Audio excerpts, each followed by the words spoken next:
trouve que je suis très chanceuse, mais j'essaie de rebondir là-dessus et j'agis parce que je suis très travailleuse aussi. Et je trouve que la vie m'a offert des choses qu'en gros j'ai trouvées assez merveilleuses. Bon, il y a aussi des merdes, comme tout le monde. Et donc je ne m'assigne peut-être pas volontairement, je n'ai pas un programme établi. Je suis un peu stakhanoviste et quand j'accepte, je me donne le temps et j'essaye de me donner les moyens de faire les choses bien. Et c'est comme ça que ma vie est faite de diverses choses. Je suis bavarde, donc je veux être précise. En tous les cas, jusqu'à un certain âge, j'avais des envies. Par exemple, quand je suis sortie de l'école, j'ai fait l'IAD il y a plus de 30 ans, j'étais animée du désir de jouer, d'incarner, dans le sens un peu classique du terme, qui est peut-être moins moderne aujourd'hui, mais à l'époque, c'était vraiment incarner des personnages, c'est-à-dire vivre sur scène avec sincérité, entièrement raconter l'histoire de quelqu'un et m'amuser à chercher comment dans son corps il arrive à ce sentiment, à dire ça, à être ça. Ça, c'était vraiment mon désir, ma joie. Et donc, mon désir en sortant de l'école était qu'on me propose de jouer dans des belles pièces, des rôles qui m'intéresseraient. Enfin, c'était surtout jouer et de jouer des choses variées. Donc je rêvais en sortant de l'école qu'un jour je ne serais pas dans un tiroir, et que dans un tiroir dans le sens, pas le tiroir où on oublie, le tiroir dans le sens où on range les gens, celui-là il fait ceci, celle-là elle fait cela, et j'espérais pouvoir dire un jour, mais moi je veux jouer au Varia, je veux avoir joué une fois dans ma vie aux galeries, je veux créer des petits trucs à la Samaritaine. Déjà à ce moment-là, j'avais envie, je voulais écrire, c'était un peu confus, mais j'écrivais déjà beaucoup à l'IAD. Voilà, donc j'avais envie de diversité et de raconter avec mon corps, mon âme, mon cœur, ma tête, au service d'une histoire sur le plateau. Et puis en avançant, les choses se sont élargies, diversifiées, et alors on fait un grand saut.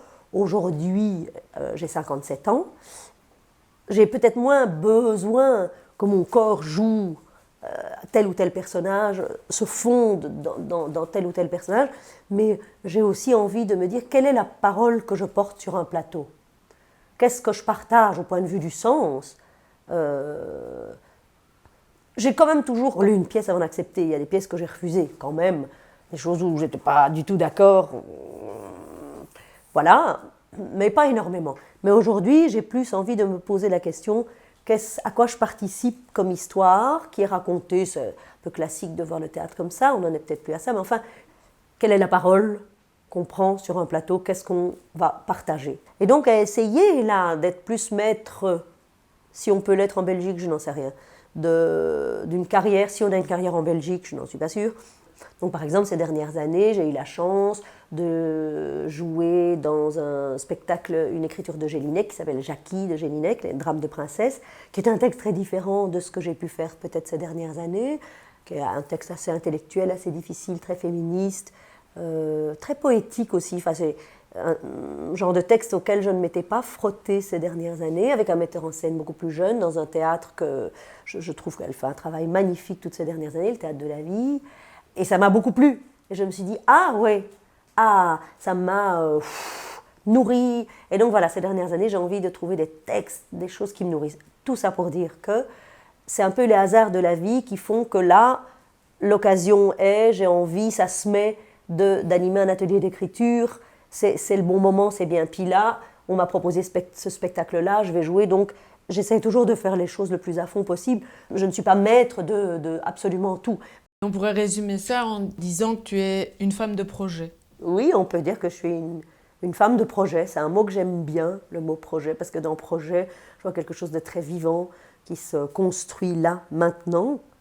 Et je vois quelque chose d'artisanal, dans le sens noble du terme, l'artisanat. Je pense aux Compagnons de France, tu vois, tous ces trucs-là. J'aime bien, oui, tout à fait. Depuis que je suis même très jeune, il y a des choses conscientes ou inconscientes que je savais que je ne voulais pas faire et que je savais que je voulais faire. Et en même temps, je pense que j'ai toujours eu, je ne sais pas s'il faut dire la sagesse, c'est un mot un peu moche parfois la sagesse, d'avoir des rêves réalisables. Je n'ai jamais eu comme rêve de sauter en parachute. J'ai beaucoup d'amis qui sont toujours étonnés. Ah, j'adore boire du vin, mais je ne bois pas beaucoup.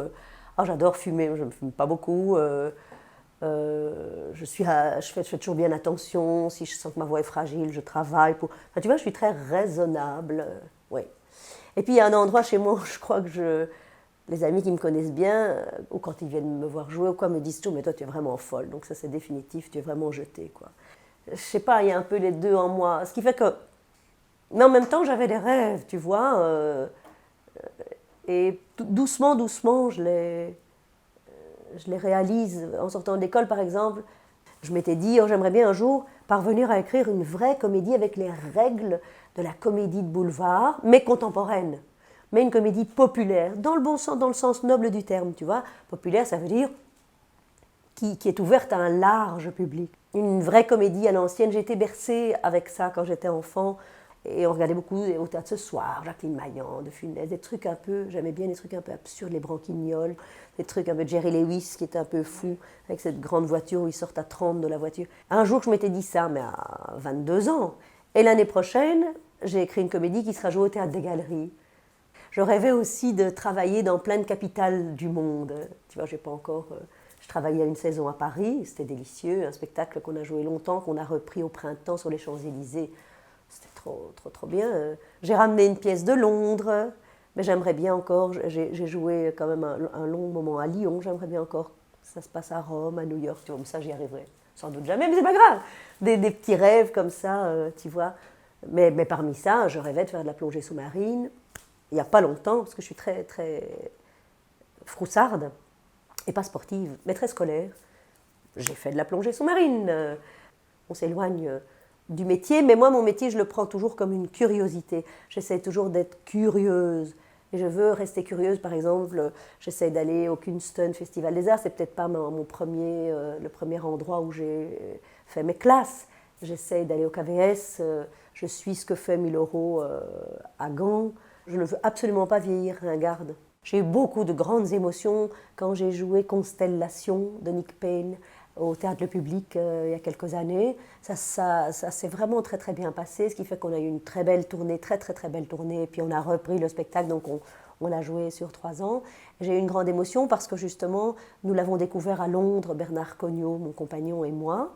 On est allé le voir à Londres, on est tombé amoureux de la pièce et de ce qu'il proposait comme travail d'acteur, c'est très ludique. Ce sont des petites situations qui se rejouent plusieurs fois. Et on est vraiment rentré à Bruxelles en se disant on veut jouer ça, c'est pas possible. Et donc on a fait des pieds et des mains, aller dans les théâtres avec notre projet. Il disait du bof, ça répète toujours oui, mais non, mais je te jure, on voit ce qu'on va en faire. C'est magnifique. Donc tu vois, persuader les gens, trouver un théâtre qui dit ok, qui te produit. Donc c'était une grande aventure. Et puis le jouer. Et puis la dernière reprise, il y avait quelque chose de très fort entre Bernard et moi. Évidemment, c'est mon compagnon dans la vie, bien sûr, donc tu vois, ça devait ajouter. Et c'est une pièce où à la fin, la femme est malade et elle meurt d'un cancer, elle décide le suicide assisté. Et donc c'est une situation extrêmement émouvante. Et son mari le comprend, enfin son compagnon le comprend et l'assiste jusqu'au bout. Et je dois dire que tous les soirs, on était ramassés à la cuillère, Bernard et moi, parce que, enfin tu sais, tu joues, hein, on est des professionnels, on joue. Mais il y a un endroit où quand même...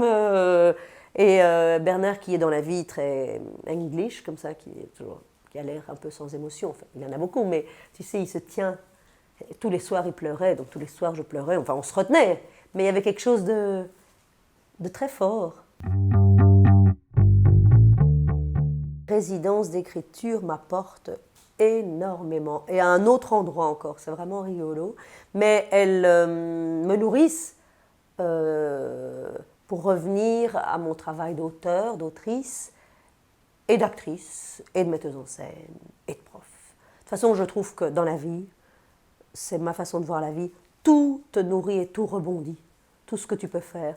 Mais je pense que, par exemple, bien s'arrêter, passer 4 heures couché sur une plage, ou 2 heures à faire un pique-nique tout seul dans un grand pré, tout nourrit, je trouve, tout t'apporte des choses. Les résidences d'écriture, c'est aussi bizarrement la vie qui me les a envoyées. C'est rigolo. Évidemment, j'ai pris au vol ou j'ai pas pris, parce que la vie t'amène plein de trucs, puis tu les prends ou tu ne les prends pas, pour des tas de raisons diverses. Parce que j'ai beaucoup de culot aussi, parfois on me propose un truc, je ne sais pas du tout faire, je dis « Ah ouais, ah bonne idée, très bonne idée ». Et je me dis « Tiens, mais comment je vais faire ça ?» Alors ça, je ne sais pas du tout. Mais c'est bien, c'est comme ça qu'on grandit, je trouve. Il faut essayer de pas avoir peur. Et donc, la première fois, j'ai moi-même suivi des ateliers d'écriture de temps en temps dans ma vie, tu vois, parce que j'écris au départ de façon intuitive, je lis beaucoup, j'ai lu beaucoup de choses sur l'écriture, voilà. Il y a plein d'amis qui viennent souvent, depuis beaucoup d'années, me demander conseil. Conseil n'est pas un bon mot, mais de lire des textes en cours et de faire un retour. J'essaie toujours de faire un retour, évidemment, sans aucune prétention, je ne suis pas du tout prof, je ne veux pas du tout l'être. Je ne suis pas une grande intellectuelle, j'essaie plutôt de faire un retour sur ce que je ressens. Je comprends pas, je suis perdue, je suis émue, je me pose des questions, je relève, voilà. Mais beaucoup d'amis m'ont demandé ça, que ce soit des textes de théâtre, que ce soit des choses plus privées, que ce soit des gens qui écrivent des romans, enfin très variés. Et puis un jour, vraiment, un ami m'a dit « Bon, enfin, c'est pas possible, j'ai encore d'aller suivre un atelier d'écriture, et l'animateur était nul, et quand je vois ce que tu dis sur mes textes, mais c'est pas possible, tu dois animer des ateliers d'écriture, mais comment c'est pas possible, comment tu as encore jamais fait ça ?» Je dis « Ah, je sais pas, ben non, c'est...